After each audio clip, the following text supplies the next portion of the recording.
నమస్తే, welcome to V3 news. లక్ష్యం సమాజహితం. నేను మీ సైదుల్ గుండ్లపల్లి. ముందుగా బులెటిన్లో హెడ్లైన్స్ చూద్దాం. ఇంటర్నెట్ వాయిస్ కాల్స్ ద్వారా కిషన్ రెడ్డికి బెదిరింపులు. సైబర్ క్రైమ్ పోలీసులకు ఫిర్యాదు చేసిన బీజేపీ మంత్రి.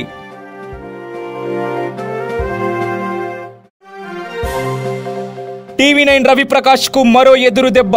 టీవీ9 యాజమాన్యం కార్లను రవిప్రకాష్ ఉపయోగిస్తున్నాడంటూ కోర్టును ఆశ్రయించిన అలంద మీడియా. బోయిన్పల్లి పోలీసులకు అంతు చిక్కని వెండి కడ్డీల కంటైనర్ల కథ. సుమారు 35 కోట్ల విలువైన వెండి కడ్డీలను గుర్తించిన పోలీసులు. అలిపిరి భక్తులపై దాడి ఘటనలో 6 సిబ్బందిపై బదిలీవేటు. విజిలెన్స్ అధికారుల నివేదికతో చర్యలకు ఉపక్రమించిన టీటీడీ. రామ్దేవరావు హాస్పిటల్ పేద ప్రజలకు అతి తక్కువ ఖర్చులో నాణ్యమైన వైద్యం అందిస్తున్న విషయం అందరికీ విదితమే. ఇక ఆసుపత్రి నుండి దూర ప్రాంతాలలో ఉండే ప్రజలందరికీ నాణ్యమైన వైద్యాన్ని అందించాలని ఉద్దేశంతో హాస్పిటల్ యాజమాన్యం, ఐతా రాజు ఫౌండేషన్ మరియు MCL మెడికల్ సర్వీసర్ వారు కలిసి టెలిమెడిసిన్ సెంటర్ను ప్రారంభించారు. ఈ సందర్భంగా ఈ 3 సంస్థలకు సంబంధించిన ప్రతినిధులు అధికార ఒప్పందాలపై సంతకాలు చేయడం జరిగింది. ఈ సందర్భంగా మరొక విశిష్ట కార్యక్రమానికి కూడా నాంది పలకడం జరిగింది. EMS వార్షిక ఆర్థిక సహాయంతో 20 లక్షలు వైద్య రంగంలో వివిధ విభాగాలకు పారామెడికల్ సాఫ్ట్కు శిక్షణ ఇచ్చేందుకు స్కిల్ డెవలప్మెంట్ ప్రోగ్రామ్ని ప్రారంభించింది. ఈ కార్యక్రమంలో శివానంద రిహాబిలిటేషన్ ప్రెసిడెంట్ విక్రందరావు మరియు హాస్పిటల్ సిబ్బంది పాల్గొన్నారు.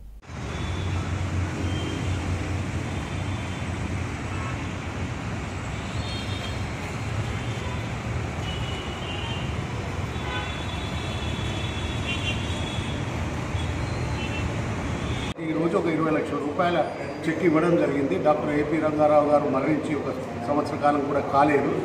ఆయన చనిపోయే ముందు ఆయన కోరికగా ఇది చేయడం జరిగింది.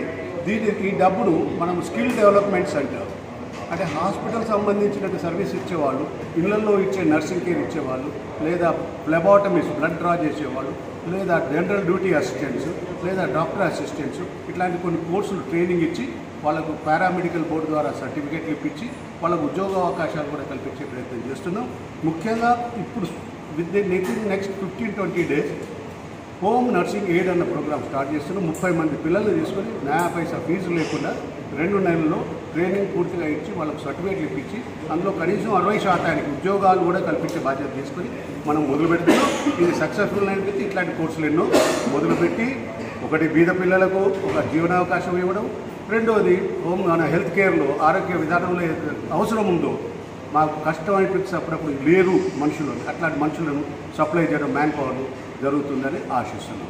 మీ అందరి సహకారం ఇలాగే మాతో ఉండాలి. అన్ని డిసీజెస్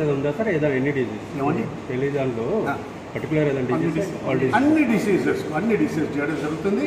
వాళ్ళు ఇక్కడ పిలిపించుకొని మన దగ్గర ట్రీట్మెంట్ ఇస్తే లేని మనం వేరే వాటితో టైప్ చేసుకొని హోలిస్టిక్ కానీ LV ప్రసాద్ కానివ్వండి ఎక్కడైనా దాని దగ్గరనే చేసే ప్రయత్నం చేస్తాం. Thank you.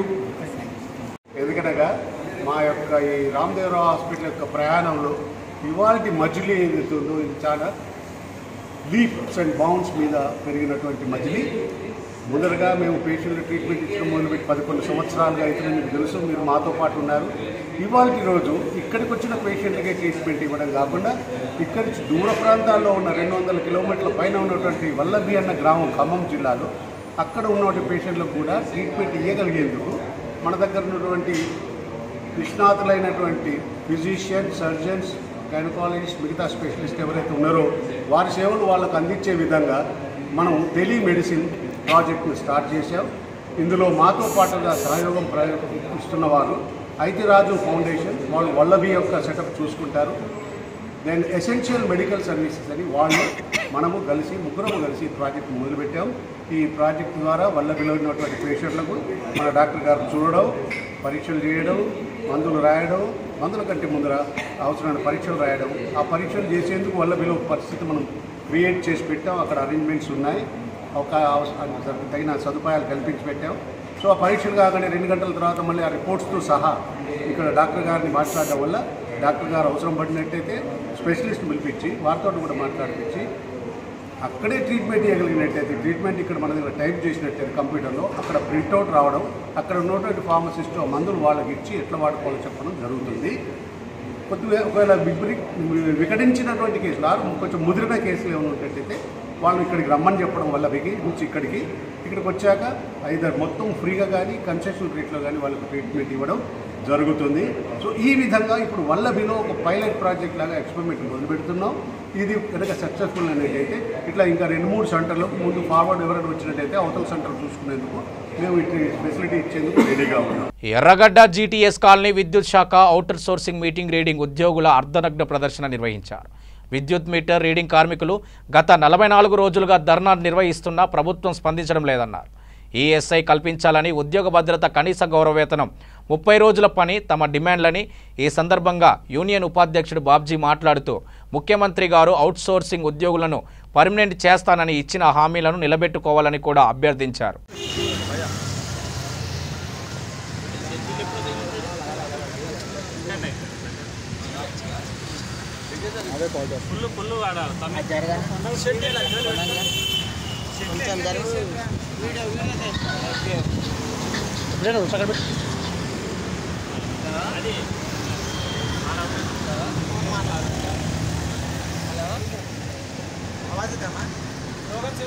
ఇవ్వండి.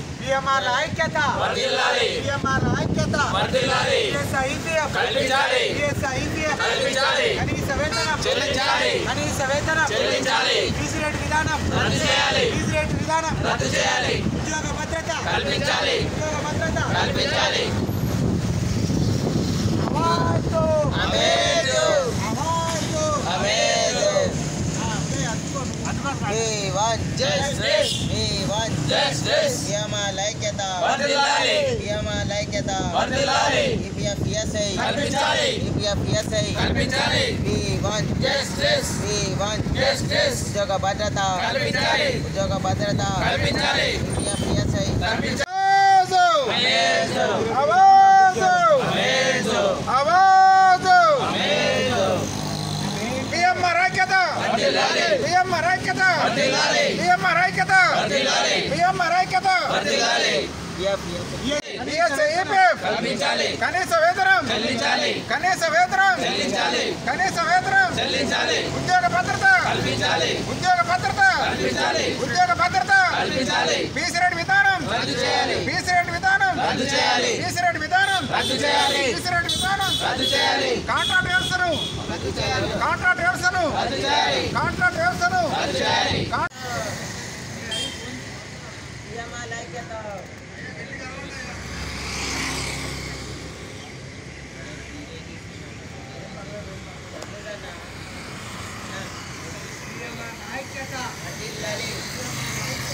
ప్రధానంగా మా డిమాండ్లు ఏంటంటే ఈఎస్ఈపీఎఫ్ అది గవర్నమెంట్ ద్వారా ఈ రీఎంబర్స్ చేస్తూ మాకు ఈఎస్ఈపీఎఫ్ చెల్లించాలి. రూపాయిన్నర ఒక్కొక్క ఏరియాలో ఒక్కొక్క డివిజన్లో వచ్చి 90 పైసలకు అట్లా కూడా ఇస్తూ ఈ కాంట్రాక్ట్లు దోచుకుంటున్నారు మా శ్రమని. అలాగే అధికారులు కూడా మమ్మల్ని టాగులేయడం, మమ్మల్ని భయపెట్టడం, కొంతమంది మభ్యపెట్టడం, మమ్మల్ని పని చేసి ఆ విధంగా కూడా మా శ్రమ దోచుకుంటున్నారు తప్ప. ప్రధానంగా మీ డిమాండ్ ఏంటి అంటే ప్రభుత్వానికి మీరు ఏం చెప్పాలనుకుంటున్నారు? ఈ అర్ధనగ్న ప్రదర్శన అంటే మీ ఉద్యోగాలు పర్మనెంట్ లేదంటే మా ఉద్యోగాలు రెగ్యులర్ చేయాలి. అట్లనే మాలో అర్హత ఉన్న వాళ్ళందరూ కూడా ఆర్టిజన్లు గుర్తించి, అదేవిధంగా మాలో చాలామంది ఐటీ చేసిన విద్యావంతులు చాలామంది ఉన్నారు. వాళ్ళని కూడా ఒక సబ్స్టేషన్ ఆపరేటర్లు పోస్ట్ వస్తున్నాయి. అవి వాటిలో కూడా మాకు ప్రధానంగా మాకు అవకాశాలు మొట్టమొదటి మా వాళ్ళకి ఇవ్వాలని ఈ సభాముఖంగా తెలియజేస్తున్నాం. అంటే ప్రధానంగా ఇప్పుడు మీరు చేస్తున్న 44 రోజులు దీక్ష చేస్తున్నారు, మీరు రాష్ట్ర వ్యాప్తంగా చెప్తారు. అవునండి. సో ఈ ప్రభుత్వం నుంచి వెళ్ళినందుకు అనుకుంటున్నారా? ప్రభుత్వ దృష్టి వెలిగిందంటే ఏంటంటే మనం ఎక్కడున్నా సరే మనం ప్రభుత్వం ఉన్నాం, ప్రజాస్వామ్యంలో ఉన్నాం. మనం ఓట్లేదు మనం గెలిపించినట్టు వాళ్ళు మన బాధ తెలుసుకోవాలి. ప్రతి ప్లేస్లో, ప్రతి జిల్లాలో, ప్రతి మండలంలో ఏం జరుగుతుందో తెలుసుకుని అక్కడ ప్రాబ్లమ్స్ క్లియర్ చేసిన వాళ్ళు మన పై అధికారులకి, అలాగే మన పై నాయకులకి ఉందా లేదండి? ఉంది కదా. వాళ్ళు తెలుసుకొని మరి ఎంతవరకు వాళ్ళు పట్టించుకున్నా నాదో లేదు. ఎవరు ఒక ఎమ్మెల్యే లేడు, ఒక డిప్యూటీ మేయర్ లేడు, ఒక మేయర్ లేడు. పరిమాల అట్టుకు వెళ్ళమంటే వెళ్తారు, దానిలో వేస్తారు, ఫోటోలు దిగుతారు, వస్తారు. మా ఇంత శ్రమపడి మేము 45 రోజులు రోడ్లు ఎక్కితే మమ్మల్ని ఎవరు పట్టించుకుంటా. అంటే ప్రధానంగా అవుట్ సోర్సింగ్ అయినా మీకు రెగ్యులేషన్ ఏదో చేసి మీరు ధర్నా చేస్తున్నారు. అవునండి. ఈ ధర్నా నుంచి మీరు మంత్రి కానీ ముఖ్యమంత్రి కానీ ఏమైనా సందేశం గౌరవ ముఖ్యమంత్రి గారు మాకు అప్పుడు లాస్ట్ ఇయర్ మన ఇప్పుడున్న ఉద్యోగులు శాసనసభ్యులకి పిఆర్సీ ప్రకటించారు మన ప్రగతి భవన్లో. అయితే ఆ రోజు మాకు కూడా మాట ఇచ్చారు, ఎంత లేదు బాబు మీకు కూడా మీకు రెగ్యులరైజ్ చేస్తాం, మిమ్మల్ని కూడా ఆర్టీజీలో గుర్తిస్తామని చెప్పారు. అది చెప్పి కూడా ఎలక్షన్ అయిపోయింది, ఇంతవరకు సంవత్సరం అయిపోతుంది, ఇంతవరకు మమ్మల్ని పట్టించుకున్న నాదో లేడు. ఈ సభాముఖంగా గౌరవ ముఖ్యమంత్రి మేము తెలియజేసేది ఏంటంటే దయచేసి మమ్మల్ని కూడా మా విషయం కూడా ఆలోచించండి, మా భవిష్యత్తు కూడా ఆలోచించమని. మీకు ఇంతమంది కుటుంబాలు రోడ్డు మీద పడుతున్నారండి, దయచేసి మేము ఆయన దండం పెట్టి అడుగుతున్నాం. ఇప్పుడే మేము మా సభాముఖంగా అడుగుతున్నాం, దయచేసి మా గురించి ఆలోచించి కేటీఆర్ గారిని కేసీఆర్ గారి గారు మేము పోరుదండలు పెట్టి అడుగుతున్నాం. అట్లా అంటే సమ్మెల ఉత్పత్తికి ఆలోచన ఉందండి. ఇంకా మేము ఇలాగే మా డిమాండ్లు పట్టించుకొని మమ్మల్ని ఇట్లా రోడ్డు మీద వదిలేస్తే కంపల్సరీ రాష్ట్ర వ్యాప్తంగా పెద్ద ఎత్తున ధర్నా చేయాలని నిర్ణయించుకున్నాం. మా చెరువుని కూడా శుద్ధి చేసి మలినాలను తొలగించాలని, చెరువులో డ్రైనేజీని కలవకుండా చూడాలని కోరుతున్నారు. ఇక పాపిరెడ్డి కాలనీ వాసులు, గోపీనగర్, బాపూజీ నగర్, నెహ్రూ నగర్ బస్తీ వాసులు కోరుతున్నారు. హైదరాబాద్ BHL చందానగర్లోకి దగ్గరలో ఉన్న పాపిరెడ్డి కాలనీలో గోపీనగర్, బాపూజీ నగర్, నెహ్రూ నగర్ బస్తీ వాసులు కలుషితమైన చెరువు వల్ల భరించలేని దుర్గంధమైన వాసన కూడా వస్తుందంట. ఇక అని అంటున్నారు వాళ్ళంతా. దీనివలన పాములు రావడంతో భయాలకు గురవుతున్నారు. అంతేకాకుండా దోమలు, చీడపురుగులు అధికంగా కావడంతో వృద్ధులు, చిన్నపిల్లలు, పసిపిల్లలకు అనేక రోగాలు వస్తున్నాయని బాధపడుతున్నారు గ్రామవాసులు.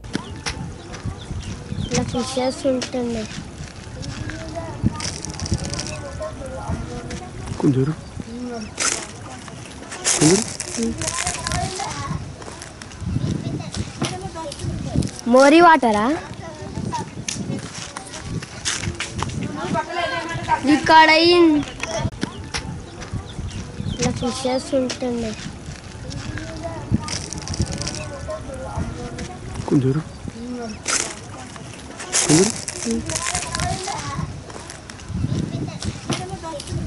మోరీ వాటరా ఇక్కడ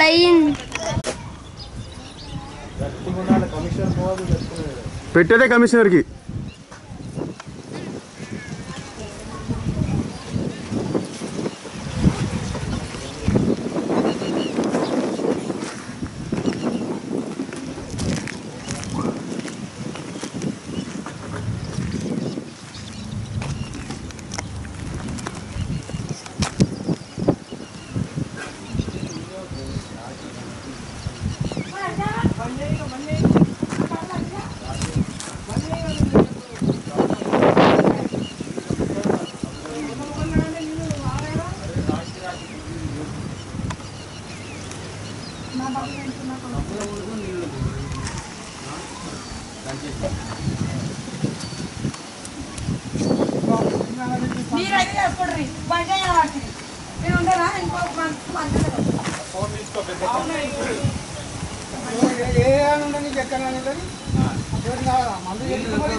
హైదరాబాద్ హోటల్ తాజ్ కృష్ణలో ఏర్పాటు చేసిన పత్రికా సమావేశంలో HCL వారు టెక్బీ పేరుతో ఇంటర్మీడియట్ పాస్ అయిన విద్యార్థులకు సరైన అవకాశాన్ని కల్పించనున్నారు. కేవలం ఇంటర్మీడియట్ పాస్ అవ్వడంతోనే ప్రవేశ పరీక్ష వ్రాసి అందులో ఉత్తీర్ణత శాతాన్ని బట్టి ఎంపిక చేసి 1 సంవత్సరం తగు శిక్షణ ఇచ్చి వారి కంపెనీలోనే వివిధ టెక్నాలజీలో ఉద్యోగ అవకాశాలు కల్పించనున్నారు. ఇక HCL ఎగ్జిక్యూటివ్ వైస్ ప్రెసిడెంట్ శ్రీమతి శివశంకర్ తెలియజేశారు. ఈ ప్రోగ్రామింగ్ అనేది జూలై చివరి వారం నుంచి మొదలు పెడతామని, ఈ అవకాశం గ్రామీణ, పట్టణ, నగర ప్రాంతాల్లో అందరికీ అందుబాటులో ఉంటుందని, కేవలం ఇంటర్మీడియట్ ఉత్తీర్ణులైన వారికి మాత్రమే మరియు కామర్స్ విద్యార్థులకు కలదని తెలియజేశారు. Continuously having recruitment drives. We have counselors. You know, there are lots of questions that parents do have when it comes to a breakthrough program like this, because many of them wonder what can an 18-year-old can.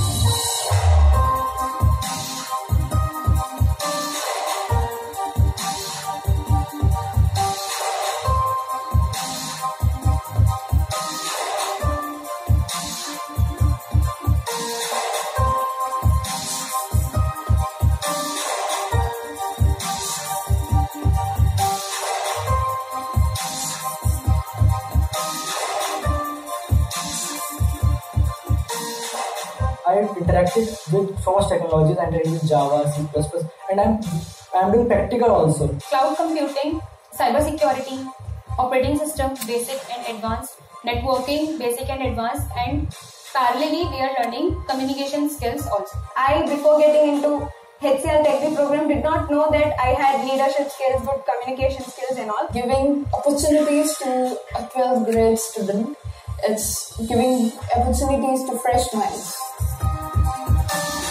Parents would want their children to do. I'm sure all of us have families at home, and I also see some young generation reporters in this room. This particular generation, what I call as generation millennial, is very different from me. They all are aspiring to start off careers at a young age. They are closer to digital technology. They are planned the iOS, Android, cloud computing, and more on robotics and artificial intelligence. Much, much more than many of us in this room. So in this digital era, we thought it would be good for young minds like them to come into workforce, shape the workplace, and also, bring a very different kind of culture into the organization. This generation is very, very free to ask questions.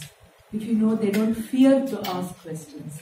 They stand up, they ask the right kind of questions.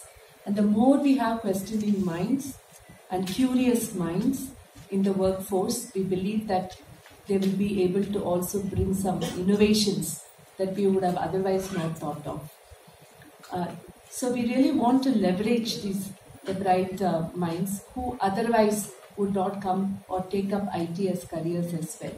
And especially when we go into the rural areas, we find that many of them do not understand what skilling is all about, and they do not get an opportunity to participate. That's one of the reasons. We started this program 2 years ago. We piloted in 2 states, that is UP and Tamil Nadu, where HCL has a large presence. We recognized that their students have a lot to give us, and that is how we decided to scale this year. And we are working across all the southern states as well as most of the other states in the north, so that we have an opportunity to explore what intermediate students, completed students can give us, what a CBSE student can give us, and what the state board students can also give us. So we are using this year to kind of benchmark the quality of students that we are also going to get across the states. And then we will have a way to standardize and scale in the coming years. So Telangana, as we speak, we have just started. We have already started our drives in many of the locations. We don't want to miss the bright students in rural areas. So my team is already set up shop. We have set up enough. అలిపిరిలో భక్తుడిపై దాడి ఘటనలో బాధ్యులైన 4 SPF కానిస్టేబుళ్లు 2 TTD private security గార్డులపై బదిలీ వేటు పడింది. గురువారం సాయంత్రం తమిళనాడు రాష్ట్రం చెంగల్గట్టుకు చెందిన ఢిల్లీ బాబు వద్ద నిషేధిత పొగకు ప్యాకెట్లు కనిపించడంతో వాగ్వాదం మొదలై ఘర్షణ జరిగింది. ఈ తరుణంలో సహనం కోల్పోయిన ఎస్పీఎఫ్ కానిస్టేబుళ్లు ప్రైవేట్ సెక్యూరిటీ సిబ్బంది భక్తుడిపై విచక్షణ రహితంగా పిడిగుద్దల వర్షం కురిపించడం కలకలం రేపింది. ఈ ఘటనపై విచారణ జరపాలని విజిలెన్స్ టీటీడీ ఉన్నతాధికారులు ఆదేశాలు జారీ చేశారు. ఈ మేరకు ఘటనలో బాధ్యులైన 4 ఎస్పీఎఫ్ కానిస్టేబుళ్లతో పాటు మరో 2 టీటీడీ ప్రైవేట్ సెక్యూరిటీ గార్డులపై బదిలీ వేటు వేశారు. వారిపై క్రమశిక్షణ చర్యలకు ప్రభుత్వానికి సిఫార్సు చేశారు. బోయన్పల్లి పోలీసులకు దొరికిన వెండి కడ్డీల కంటైనర్ల కథ అంతు చిక్కడం లేదు. ఇక కొంతమంది వ్యక్తులు ఠాణాకు వచ్చి వారు సరైన పత్రాలు చూపించకపోవడంతో పోలీసులు తర్జన భర్జన పడుతున్నారు. ఈ నెల 9వ తేదీ ఆదివారం ఉదయం సుచిత్ర చౌరస్తాలో సమీపంలో పోలీసులు గస్తీ నిర్వహిస్తుండగా లోడుతో ఉన్న వెండి కంటైనర్లను పట్టుకున్నారు. ఇందులో సుమారు 35 కోట్ల విలువ గల వెండి కడ్డీలున్నట్లు పోలీసులు గుర్తించారు. అయితే వెండి కడ్డీలు దొరికి 6 రోజులు గడుస్తున్నా అవి ఎవరివన్న విషయం పోలీసులకు, ఐటీ అధికారులకు, జీఎస్టీ అధికారులకు, కస్టమ్ అధికారులకు అంతు చిక్కడం లేదు. ఇక తాజాగా ఈ కేసును ఎన్ఫోర్స్మెంట్ అధికారులు దర్యాప్తు చేపట్టినట్టు అంతు చిక్కడం లేదని తాజాగా ఈ కేసును ఎన్ఫోర్స్మెంట్ అధికారులు దర్యాప్తు చేపట్టినా అంతు చిక్కటం లేదని విశ్వసనీయ సమాచారం. ఇవి తమకు సంబంధించినవని అంటూ ఆర్బీఎల్ బ్యాంకు సంబంధించిన వ్యక్తులు వచ్చినా వారి వద్ద సరైన సమాధానం సంబంధిత పత్రాలు లేకపోవడంతో అధికారులు వెనుదిరిగి వెళ్లిపోయారు. మంగళవారం భారీ భద్రత నడుమ పోలీసులు, ఐటీ, జీఎస్టీ, కస్టమ్ అధికారుల మధ్య కంటైనర్ల డోర్లు తెరిచి వాటిపై విచారణ జరిపినా ఫలితం లేదు. దీంతో నేటికి దర్యాప్తు కొనసాగుతూనే ఉంది. దర్యాప్తు కొనసాగుతూనే ఉండగా తాజాగా ఒక ట్రాన్స్పోర్ట్ యాజమానికి సంబంధించిన ఒక లింక్ బయటపడినట్లు విశ్వసనీయ సమాచారం. దీంతో ఐటీ అధికారులు ఆ వ్యక్తికి సంబంధించిన కార్యాలయంపై దాడులు చేసినట్లు సమాచారం. వెండి కడ్డీల కథ ఎంతవరకు వెళుతుందో వేచి చూడాల్సి ఉంది. ఇందులో ప్రముఖులు, వ్యాపారులు, రాజకీయ నేతలు హస్తం ఉండవచ్చని అనుమానాలున్నాయి. ఇందుకు సంబంధించిన ఏ అధికారులు కూడా కేసులు నమోదు చేయకపోవడం వల్ల అనుమానాలకు తావుతీస్తుంది.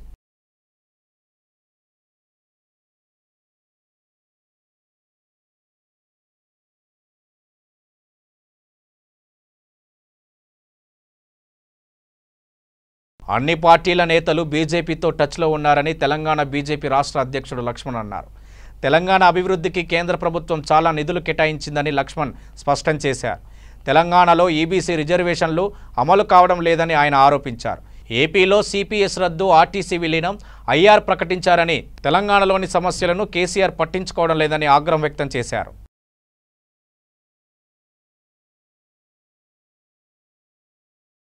కేంద్ర హోంశాఖ సహాయ మంత్రి కిషన్ రెడ్డికి బెదిరింపు కాల్ వచ్చింది. కిషన్ రెడ్డిని చంపేస్తామంటూ గత నెల 20న ఇంటర్నెట్ వాయిస్ కాల్ ద్వారా అజ్ఞాత వ్యక్తులు బెదిరించారు. దీంతో కిషన్ రెడ్డి సైబర్ క్రైమ్ పోలీసులకు ఫిర్యాదు చేశారు. కేసు నమోదు చేసుకున్న పోలీసులు దర్యాప్తు చేపట్టారు. మరోవైపు కిషన్ రెడ్డి ఇంటి వద్ద బందోబస్తు పెంచారు. టీవీ9 మాజీ సీఈఓ రవిప్రకాష్కు మరో ఎదురుదెబ్బ అని చెప్పే సంఘటన జరిగింది. గతంలో టీవీ9 యాజమాన్యం రవిప్రకాష్కు ఎంతో ఖరీదైన కార్లను కేటాయించింది. అయితే ఉద్యోగం నుంచి తొలగించినా కానీ రవిప్రకాష్ ఆ కార్లను ఉపయోగిస్తున్నాడంటూ టీవీ9 ప్రస్తుత యాజమాన్యం అలందా మీడియా కోర్టును ఆశ్రయించింది. దాంతో ఆ వాహనాలు అలందా మీడియా పరం చేయాలని కోర్టు ఆదేశించింది. ఈ నేపథ్యంలో పోలీసులు రవిప్రకాష్ నివాసంలోని కార్లను సీజ్ చేశారు. డ్రైవర్ల ఫోన్లను కూడా తీసుకున్నట్లు తెలుస్తుంది. కాగా నోటీసులు ఇవ్వకుండా ఇంటికి వచ్చి కార్లను ఎలా సీజ్ చేస్తారంటూ రవిప్రకాష్ భార్య పోలీసులను ప్రశ్నించినట్టు సమాచారం.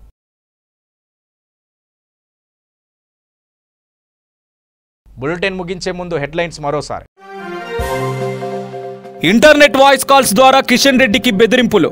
సైబర్ క్రైమ్ పోలీసులకు ఫిర్యాదు చేసిన బీజేపీ మంత్రి.